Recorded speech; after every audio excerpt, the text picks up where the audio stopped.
আছো? তোমাদের দয়াতে আমিও অনেক ভালো আছি।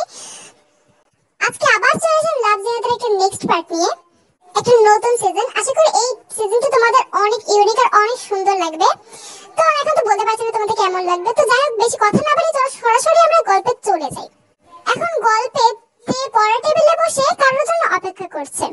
তো কেন অপেক্ষা করছে এটা আমরা একটু পরে মানে এখনই জেনে যাব। তো হঠাৎ করে তের রুমে জিন ঢুকলো, মানে তের মা। এই কি কি অবস্থা তোর? হ্যাঁ কি অবস্থা? এই অবস্থায় কেন তোর? মা আমি কি করলাম আবার? তুমি সবসময় এরকম বকতে থাকো কেন? মানে কিছু করিনি এরকম বকছো? মাথায় এইভাবে ওনা দিয়েছিস কেন? ভালোভাবে দে, জানো জানো একটু কিচ্ছু লেখা না দে। পারিস তো মাস্ক পরে বসে থাক। মা জাস্ট ওঠে জাস্ট পড়াতে আসে, তুমি এইরকম করছো যেন মনে হচ্ছে আমাকে কোনো ছেলে পক্ষে দেখতে আসছে। তোকে যদি ছেলে পক্ষ দেখতে আসতো তাহলে মাস্কটা সেগুলো আমি পড়াতাম না। কবে যে ছেলে পক্ষ আসবে আমি তো খুব খুশি হব সেদিন। বাসা থেকে বিদায় করতে পারলে বাঁচি, না জানি কবে কোন খবর পাবো। ভালোভাবে একদম গুছিয়ে বসে থাক, খুব ভালো করে পর্দা করবি। খবরদার যদি তোকে আর একবারও এরকম মাস্কবিহীন দেখি, মানে মাস্ক পরতে হবে না, একটু ওড়নাটা ভালো করে দিবি, ঠিক আছে? জিন এরকম অনেক টিপস দিচ্ছিল তেকে, কিন্তু কেন দিচ্ছিল আমরা কিন্তু জানি না। তো এমন সময় হঠাৎ কলিং বেল বেজে উঠলো আর জিন দরজা খুলে দিল। তো চলো একটু দেখে আসি আমাদের মানে তের বাসায় কে এসেছে। গুড ইভিনিং আন্টি, আপনি কেমন আছেন? নাম নাম কেমন একটা যাই হোক, তুমি কি জানি বলবো। ওয়ালাইকুম আসসালাম। আসসালামু আলাইকুম। এই আন্টিটা আমাকে সালাম দিচ্ছে কেন? আমি কি সালামের উত্তর দিতে পারবো নাকি? আন্টি তে কি ওয়েট করছে? হ্যাঁ বাবা, তে তো ওয়েট করছে, কিন্তু তুমি কেন শুনছো? আমি তোকে পড়াবো না, তাই শুনছিলাম আর কি, ও মানে ভালো করে পড়াশোনা করছে কিনা। হ্যাঁ হ্যাঁ যাও যাও, ও ঘরেই আছে। তোমরা কিন্তু বুঝতে পারলে জাংকুক একজন অল্প বয়সী ছেলে, যুবক যাই বলতে পারো। আর সে কিন্তু তার পার্সোনাল প্রাইভেট টিউটর। সো এই কারণে কিন্তু তের মা তেকে ওর সামনে এত পর্দা করতে বলছিল। অবশ্য করবেই বা না কেন, তে তো খুব ভদ্র মেয়ে। জাংকুক কিন্তু ওখানে আর দাঁড়িয়ে থাকলো না, সোজা সোজা তেকে পড়াতে চলে গেল। তো জাংকুককে দেখা মাত্র তে, গুড ইভিনিং স্যার, আপনার আসতে কোনো সমস্যা হয়নি তো? থ্যাংক ইউ তে জিজ্ঞাসা করার জন্য। অবশ্য আমার আসতে কোনো সমস্যা হয়নি, আর সমস্যা কেন হবে? যাই হোক, এখন বেশি কথা না, তাড়াতাড়ি আমরা ইংলিশ দিয়ে শুরু করব। ঠিক আছে স্যার, আপনি যেটা দিয়ে শুরু করতে চাইবেন আমি সেটা দিয়ে শুরু করব। হ্যাঁ, শুরু করার আগে তোমাকে আমি একটা কথা বলি। দেখো আমি কিন্তু তোমার থেকে বেশি একটু বড় না, আমাকে স্যার বলে ডাকবে না। আমার কেমন একটা নিজেকে একটা অদ্ভুত বুড়ো বুড়ো ফিলিংস আসলে। আর হ্যাঁ, স্যার না, আমাকে ভাইয়া বলতে পারো। অবশ্য আমি তোর ভাইয়ের মতোই। আচ্ছা ঠিক আছে ভাইয়া, আপনাকে এবার থেকে ভাইয়াই বলবো। অবশ্য আমারও আপনাকে স্যার বলতে কি অদ্ভুত লাগে। হ্যাঁ তবে হ্যাঁ, আমার মায়ের সামনে কিন্তু আমাকে ভাইয়া বলতে বলবেন না, আর আমার মা না অনেক রেগে যায়। কি রে, কি রেগে যাওয়ার কথা হচ্ছে? হ্যাঁ কি রেগে যাওয়ার কথা হচ্ছে? মা কিছু না, তুমি এখানে কেন এসেছো? তুই একটু এদিকে আইতে, তোর সাথে কথা আছে। বাবা তুমি একটু বসো, ঠিক আছে? আমি তেকে এখনই পাঠাচ্ছি। তো এই বলে কিন্তু তে সেখান থেকে মানে জিন তেকে নিয়ে চলে যায়। এনে ধর, যা গিয়ে ওকে নাস্তাটা ভালোভাবে দিবি। আর ও চলে গেলে খুব ভালোভাবে কিন্তু এই প্লেটস গুলো ধুয়ে রাখবি, ঠিক আছে? ও সব ছুবে তো তাই। মা না জানি কি সমস্যা তোমার ওর সাথে, কি করেছো? আর যাই হোক, আমি না ওর গলায় একটা সুন্দর মানে সুন্দর একটা ক্রুশ দেখলাম, ওটা আমার অনেক ভালো লেগেছে। কি বললে ওসব দেখে ফেলেছি? একদম চুপ, খবরটা যদি ওটা তুই কখনো ধরেছিস। আরে মা আমি ধরবো কেন, এমন বলছো কেন? দাও তো দাও। এবারে তুই সেখান থেকে চলে যাই। মানে জাংকুক কি খ্রিস্টান? ক্রুশ পড়েছে যেহেতু। আরে এই গল্পে তার মানে ও খ্রিস্টান। আচ্ছা ঠিক আছে, কোনো সমস্যা নেই। তবে তোমরা কিন্তু বুঝতে পেরেছো তাই কিন্তু মুসলিম। তো এভাবেই কিন্তু চলতে থাকে জিন আর জাংকুকের এরকম সম্পর্ক। মানে বুঝতেই পারলে জিন কিন্তু জাংকুককে একেবারেই সহ্য করতে পারে না। এমনিতে অপরিচিত, তার থেকে আবার ধার্মিক না, মানে বলতে চাইছে যে খ্রিস্টান না, কারণ জিন কিন্তু এমনিতে অনেক ধার্মিক একটা মহিলা ছিল। তো পরদিন সকালে তে কিন্তু স্কুলে যাওয়ার জন্য রেডি হচ্ছিল। এমন সময় তার ছোট ভাই সুগা সেখানে চলে আসে। এই আপু তোর পারফিউমটা একটু দে তো, আমি আমার গার্লফ্রেন্ডের সাথে দেখা করতে যাব। কি সাহস, বড় বোনের কাছে পারফিউম চাচ্ছে গার্লফ্রেন্ডের সাথে দেখা করতে? না এই তোর কি লুচ্চামিটা যাবে না জীবনেও? আরে আপু তুই স্কুলে যাচ্ছিস, স্কুলে যা না। খবরদার কিন্তু স্কুল করবি। আমি কলেজে পড়ি, তোর থেকে অনেক সিনিয়র আমি, বুঝেছিস? কোথায় নিজের ক্লাস 9 10 এ পড়া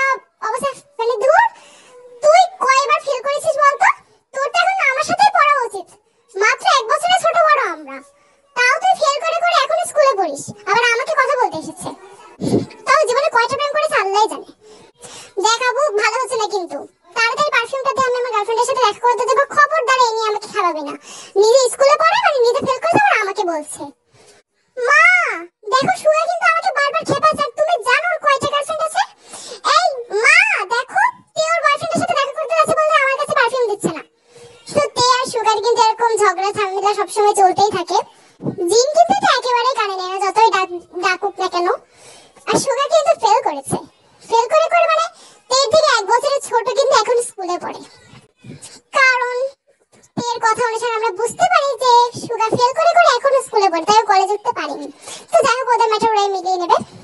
তো আর যাই হোক তের দিনটা কিন্তু এইভাবেই কাটে। তো সেদিন কলেজ থেকে ফেরার সময় হলো কি, জাঙ্কুকের সাথে হঠাৎ রাস্তায় তের দেখা। আরে ভাইয়া আপনি এখানে কি করছেন? এটা তো আমার কলেজের রাস্তা। হ্যাঁ তোমার কলেজের রাস্তা সেটা তো আমি জানি। আমি আসলে এই এই জায়গা থেকেই যাতায়াত করছিলাম আর কি, তারপরে তোমাকে বাসায় পড়াতে যেতাম। ও সত্যি তো? নাকি আপনি এখানে আমাকে দেখার জন্য এসেছেন স্যার? কোনটা মানে ভাইয়া কোনটা? তুমি কি বলছো? আমি তোমাকে দেখার জন্য আসবো কেন? না আমি এমনিই তোমার কলেজের রাস্তায় এসেছি। তোমার কলেজের রাস্তায় কি আমি আসতে পারবো না? ও না আমি সেরকম কিছু বলতে চাইনি। তাহলে চলুন আমরা একসাথে যাই। এমনিতেও তো আপনি এখনই আমাকে পড়াতে আসবেন, তাহলে চলুন আজকে নয় আমি আর আপনি একসাথেই বাসায় যাই। আচ্ছা ঠিক আছে, আচ্ছা চলো। ধন্যবাদ ভাইয়া। আচ্ছা ভাইয়া আমাকে একটা কথা বলবেন আপনি? আপনার কি কোনো গার্লফ্রেন্ড কিছু কি আছে এরকম? তুমি একটু বেশি বড় হয়ে গিয়েছো। আচ্ছা যেহেতু বড় হয়ে গেছো, না কিছু নেই। আচ্ছা ঠিক আছে, কোনো ক্রাশ তো নিশ্চয়ই আছে? আপনি তো ছেলে মানুষ, আপনার তো মানে ক্রাশ বা গার্লফ্রেন্ড কিছু তো থাকবে আপনার, তাই না বলুন? বা কাউকে দেখে একটু পছন্দ হয়ে গেছে? না তো এরকম কিছু নেই। তুমি পাগল হয়ে গেছে এইসব বলছো কেন? হ্যাঁ একটা ক্রাশ আছে, সে খুব অনেক সুন্দর। ও বাবা, আরে স্যার মানে ভাইয়া আপনার খবর কি? আপনি ক্রাশও বানিয়ে নিয়েছেন? আচ্ছা তার নামটা একটু বলুন তো। আচ্ছা রাস্তায় তাকে দেখা হলে একটু দেখাবেন প্লিজ। না ওকে তোমাকে দেখানো যাবে না, মানে আমি চাইলেও তোমাকে দেখাতে পারবো না। কেন? আপনার সিক্রেট ক্রাশ নাকি? আচ্ছা কোথাও আবার ক্রাশটা আমি না তো? তুমি কিন্তু একটু বেশি বেশি বলছো। তাড়াতাড়ি চলো। সরি ভাইয়া, আমি তো জানি আপনি আমাকে ক্রাশ বানাতেই পারেন না, কারণ আমরা তো আলাদা ধর্মের তাই না? বাজারে আপনি তো আমার প্রাইভেট টিচার। চলুন চলুন। জাঙ্কুক কিন্তু মানে তের কথা অনেক লজ্জা পেয়ে গেল, কারণ তে এসে হঠাৎ করে কি বলছে। জাঙ্কুক কিন্তু এরকম একদমই আশা করেনি। তো আর কি করবে, জাঙ্কুক আর তে সোজাসুজি বাসায় চলে গেল। এভাবে কিন্তু আরো কিছুদিন কেটে যায়। জাঙ্কুক কিন্তু মানে অ্যাক্সিডেন্টলি তের কলেজ থেকে ফেরার সময় কিংবা যাওয়ার সময় কিংবা কলেজ টাইমে জাঙ্কুকের সাথে একবার না একবার দেখা হয়েই যায়। সেই হিসেবে তে আর জাঙ্কুক যেটা আগে প্রাইভেট টিচারের একটা রিলেশনশিপ ছিল, বাট এখন ওদের ভিতরে একটা বন্ধুত্বের সম্পর্ক হয়ে গিয়েছে। তের বলতে গেলে প্রিয় মানুষের কথা জাঙ্কুকে, কোনো কথা জাঙ্কুককে বেশিরভাগ শেয়ার করে ওর সাথে, কারণ জাঙ্কুক আসলে একজন ফ্রেন্ড ছিল। আর তে তো একেবারে মনে করো কি বুঝলেই তো তে কেমন এক ধরনের একটা মেয়ে, মানে উল্টোপাল্টা যেসব বলে দিয়েছে না বুঝে। এভাবে কিন্তু আরো 1 মাস কেটে যায়। তো একদিন রাতের বেলা জাঙ্কুক রাস্তায় হাঁটছিল, মানে মার্কেটের ওইদিকে যাচ্ছিল। এমন সময় হঠাৎ জাঙ্কুক দেখতে পাই। তো চলো এখন কি দেখতে পাই সেটা আমরা একটু দেখে আসি। আই লাভ ইউ জিমিন, আমি তোমাকে অনেক ভালোবাসি, তোমাকে ছাড়া তো আমি বাঁচবই না। আমি সিরিয়াসলি তোমাকে ছাড়া বাঁচতে পারবো না, আমি তো বাঁচছিলামই না, একদম মরে মরে তোমার কাছে এসেছি। আর তোমার সাথে শুধু দেখা করার জন্য আমি বেঁচে আছি জিমিন। আই লাভ ইউ, একবার শুধু বলে দাও তুমি আমাকে ভালোবাসো। আশু গায়ের খুব ওভার অ্যাক্টিং করছে কেন তুমি? তোমাকে দেখে তো আমার কেমন একটা লাগছে। আচ্ছা ঠিক আছে, I love you too baby. তোমার মুখে কথা শুনে আমার অনেক ভালো লাগলো। হ্যাঁ যাই হোক, আমি কিন্তু আমার বড় ভাইয়ের সাথে এসেছি সুগা, ঠিক আছে? আমি এখন যাচ্ছি। কেউ দেখে ফেললে মানে আমার ভাইয়া দেখে ফেললে সমস্যা হবে। তো এই বলে কিন্তু সুগাকে অ্যাকসেপ্ট করে জিমিন সেখান থেকে চলে যায়। এমন সময় সুগা খেয়াল করে জাঙ্কুককে। আরে এখানে কি করছে ভাইয়া? তুমি এখানে কি করছো? কখন এলে? আর কখন থেকে আছো? আমি তো অনেকক্ষণ ধরে আছি, অনেক আগে এসেছি। জাস্ট তোমার সিনটা দেখছিলাম। ওই মেয়েটা কে? হ্যাঁ ভাইয়া কেউ না ওই মেয়েটা কেউ না, ওই তো আমার একটা ফ্রেন্ড। ফ্রেন্ড না গার্লফ্রেন্ড? সত্যি করে বলো না কিন্তু। আমি যদি একটু ইয়ে করি না, মানে একটু উল্টাপাল্টা কিছু বলো না, তাহলে কিন্তু আমি সোজা জিনিসটা তোমার মাকে জানিয়ে দেবো। আরে ভাইয়া কি বলছেন, আমি কি প্রেম টেম করি না? আমি তো ছোট্ট কুচি একটা বাচ্চা, আমি কিছু করিনি।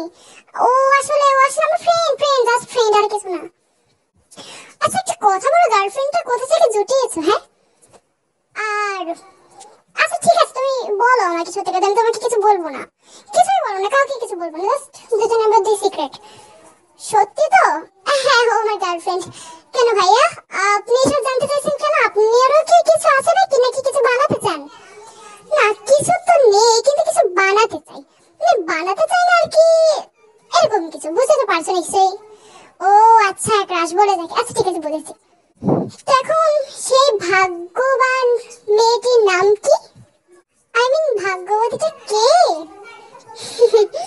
ভাগ্যবতীটা কে? আচ্ছা যখন আসবে, মানে হয়ে যাবে, তখন আমি তোমাকে দেখিয়ে দেবো, তুমি এমনি জেনে যাবে। কার সাথে এসেছো তুমি মার্কেটে একা, আর রাতের বেলা? কি খবর তোমার? হ্যাঁ, আরে না না, আমরা তো সবাই এসেছি। কেউ কি এসেছে নাকি? আর তুমি তাহলে কেন, তোমাকে কেউ খুঁজছে না? তের খবর কেন আজকাল আপনার? না না, আমি তো মায়ের সাথে এসেছি, বাবার সাথে। তে বাসায় একাই আছে। তে কি বাসায় একা রেখে এসেছে? ও তো একটা, মানে একটা মেয়ে, তুমি ওকে বাসায় কি করে রেখে আসতে পারো? তুমি তোর ভাই হও তাই না? কাউকে তো রেখে আসা উচিত ছিল। ও তো নিজেই খুব ঢং করে, মানে খুব সাহসী দেখাতে দেয় নিজেকে। ও তো একাই আছে, বাবা মা আর কিছু বলেনি, তাই আমিও বাবা মার সাথে চলে এলাম। আর তাছাড়া আমি ওই শাকচুন্নির সাথে থাকবো না, যদি থাকি না আমার একদম 12টা বাজিয়ে ছেড়ে দেবে, আমি ওর সাথে একদম থাকবো না।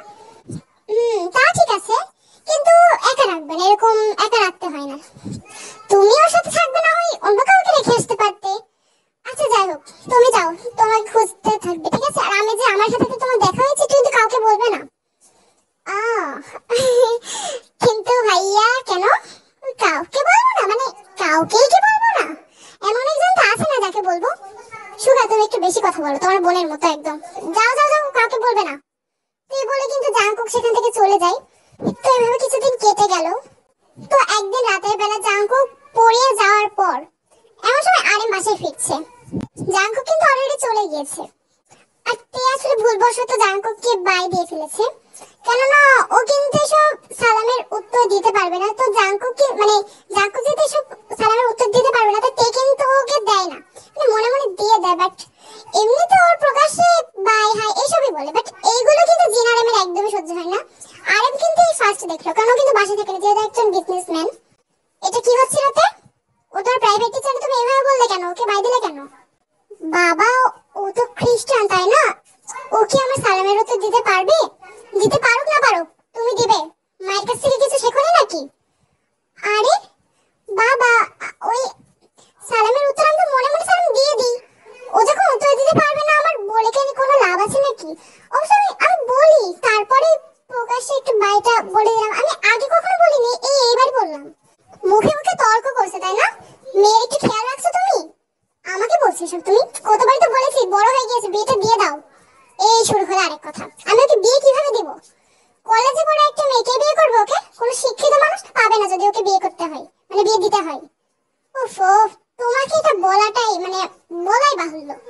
বিয়ে তো দিবে না, ওদিকে সবকিছু আমার মাথার উপর রেখে দেবে। মেয়ে কিছু করলে এবার আমার দোষ হয়ে যাবে।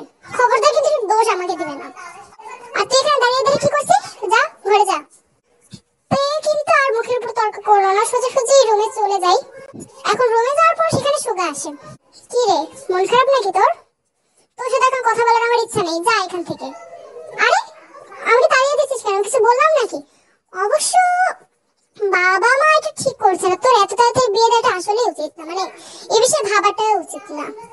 ঠিক আছে ঠিক আছে, বাবা মার সামনে তো খুব বলবি যে বিয়ে দিয়ে দাও, বিয়ে দিয়ে দাও। যখন চলে যাবো তখন বুঝবি। ওদিকে এখন আমার সামনে বলছে বিয়ে দেওয়াটা উচিত না। যা তো, তোর সাথে এখন আমার কথা বলার মুড নেই। আরে আপু বাদ দে না, যতই হোক আমার ভাই বোন তো না। আর আমার মনে হয় তুই প্রেম টেম কিছু করে ফেল। কি? আমি প্রেম করবো? এটা এটা শোনার পর বাবা মা আমাকে আস্ত রাখবে, পাগল কোথাকার। আহ, তোকে তো কেউ পছন্দ করতে পারে, আমার না জাংকুক ভাইয়াকে না খুব মানে অন্যরকম লাগছে। চুপ কর, কি অন্যরকম লাগছে? তুই কি বাবা মার মতো শুরু করলি? কিচ্ছু নেই ভাইয়ার মধ্যে। না আমার একটু, আমার তোর দিকে। সুগা, এসব কি কথা? তুই পাগল হয়ে গিয়েছিস? উনি অবশ্যই একদম ভালো মানুষ, হ্যাঁ সত্য অবশ্যই, কিন্তু আমার, আমি জানি না, ও তোর খবর একটু বেশি রাখে। যা, তুই এই বিষয়টা ভেবে দেখিস। আমি তো এখন না জানি কিছু বলতে পারবো না।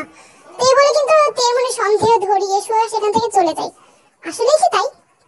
এটা আমরা ধীরে ধীরে জানতে পারবো, আই মিন আর একটু পরে।